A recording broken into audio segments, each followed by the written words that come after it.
लेकिन रूथलेस अगर इस मुल्क में कोई है तो वो तो लगता है वो चीफ इलेक्शन कमिश्नर साहब हैं। शायद उन्होंने अपना नाम बहुत सीरियसली ले लिया।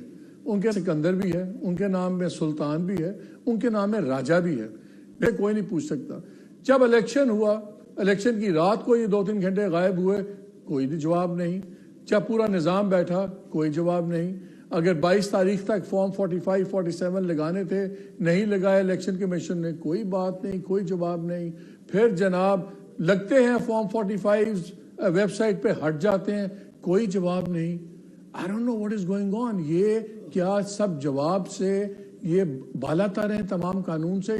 कोई एक्सप्लेनेशन नहीं। इस वक्त पूरे मुल्क में फॉर्म 45 के मामले में आग लगी हुई है और क्रेडिबिलिटी सीरियसली क्वेश्चन है। हमें जीतने वाली जमातें पिलडाट की एग्जांपल्स देती थी। पिलडाट की लेटेस्ट रिपोर्ट आई है जिसमें उन्होंने बताया कि उनके उससे भी 3 पॉइंट माशाल्लाह आगे है।